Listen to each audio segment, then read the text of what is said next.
Is it true? Are we about to go into a recession? Big media keeps referring to recessions as the R word. The R word. The R word. The R word. The R word. Clearly, none of these media hoo-has have ever heard that there is another, much spicier R word out there. But first, let's remind ourselves of why we live and vacation in beautiful Pagosa Springs, Colorado.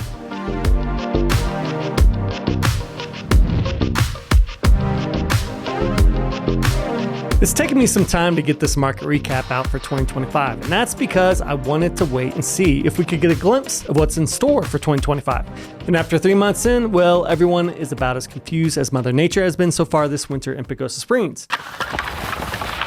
For reference, it's been one of the worst snow years that many of the locals can remember. I think Wolf Creek is around 53% of snowpack for where it should be this time of year. All right, back to the recap. Okay, here's what's going on in terms of the big macro picture for the economy. Consumer sentiment has fallen to its lowest level since COVID.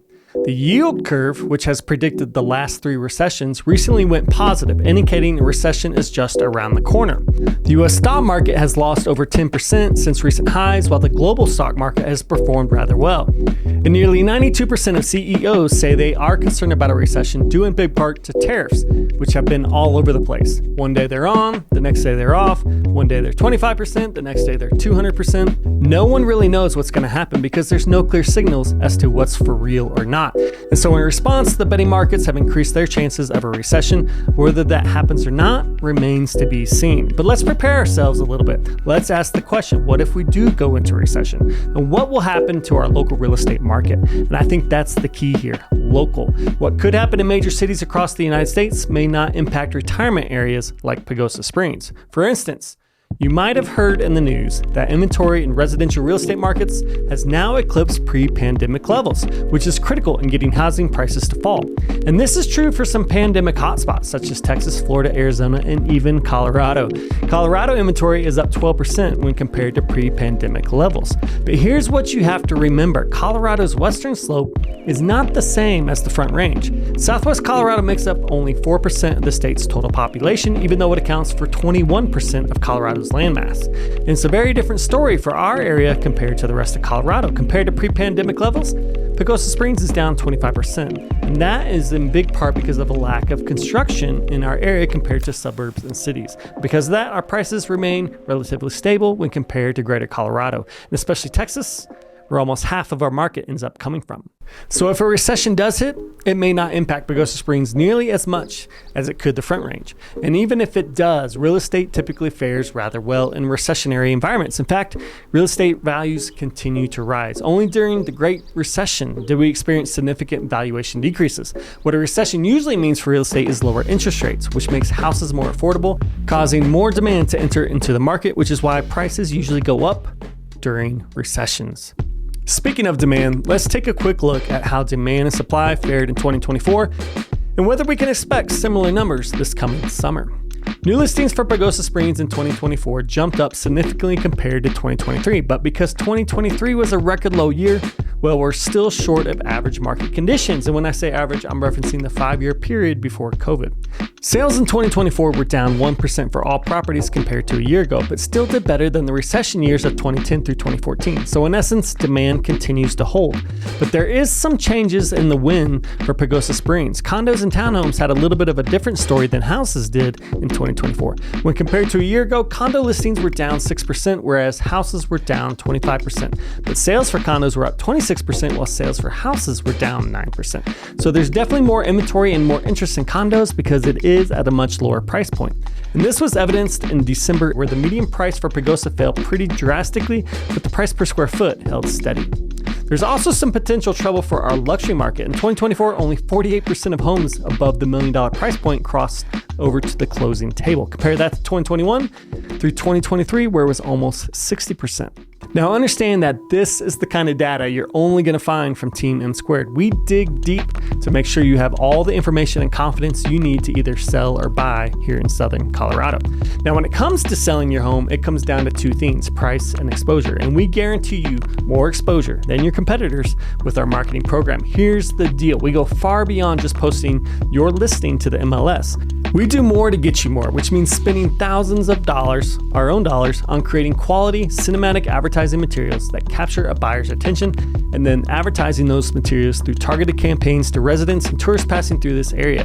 The proof is in the numbers. And when it comes to buying, well, something huge happened this past December. Sherpa Real Estate bought Jim Smith Realty, creating the largest real estate agency here in Pagosa Springs. Not only do we have more listings than anyone else right now, but being with the largest and best real estate agency gives us a huge advantage when it comes to finding your dream home.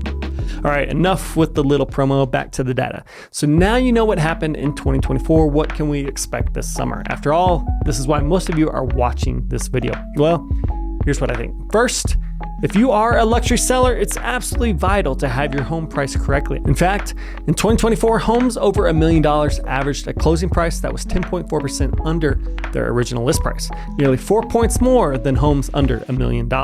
I believe this will be another year where the majority of homes above the $1 million price point will not sell because of unrealistic pricing expectations. Most will either cancel or expire, and they have the freedom to do that because of the low interest rates they are locked into. They don't have to sell, and if they don't have to sell, then prices will remain rather stable. But here's the deal. If you do need to sell and you don't have incredible views or a home that looks like it was built in the 2020s rather than the 1990s, you'll need to discount your price a little bit. Second, Pagosa is doing fairly well compared to other Southwest Colorado regions. In 2024, sales were down only 15% compared to the 5-year pre-COVID average. Compare that to La Plata County, where sales were down much more. I think this trend will continue because Pagosa Springs is still one of the better deals out there in all of Colorado within a 30-mile radius of a ski area. And that's not going to change anytime soon. It makes far more sense to buy a home here than along I-70, where you'll sit in traffic for hours on end just trying to get to your vacation home. And finally, speaking of traffic, there are some challenges ahead in Pagosa Springs that could affect our local economy beyond just a recession. Now, one of my values is to always be honest with you, so I'm not going to sugarcoat this at all. It's not my style. But starting on March 24th, CDOT, Colorado Department of Transportation, is ripping up Highway 160 through downtown Pagosa and replacing it with concrete. Once finished, it's going to look amazing, but the issue is that construction is scheduled to last 2 years, and it will disrupt some of our local businesses. There will be delays in traffic. Parking on the street will be eliminated, and it's going to test people's patience. But here's the deal. Pagosa still has a kick-ass location in Southwest Colorado. It still has awesome restaurants and local businesses ready to serve residents and tourists. It still has the San Juan River for tubing adventures. It still has the perfect climate during summer, and it still has the same mountains and beauty that we get to stare at every single day. The only thing changing is that Pagosa may just go a little bit slower until the project is complete. But I have hope for the future. I have hope for this economy, and I have hope for our citizens because I know who the people are in this community. There's so much talent and ambition here. And Pagosa is open. It's open for business. It's open for real estate. It's open for adventures. It's open for change. It's open for a better lifestyle, and it's open for you.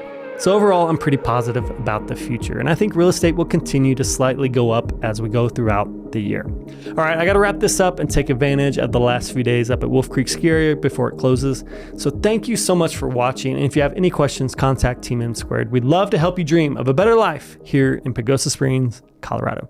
Cheers.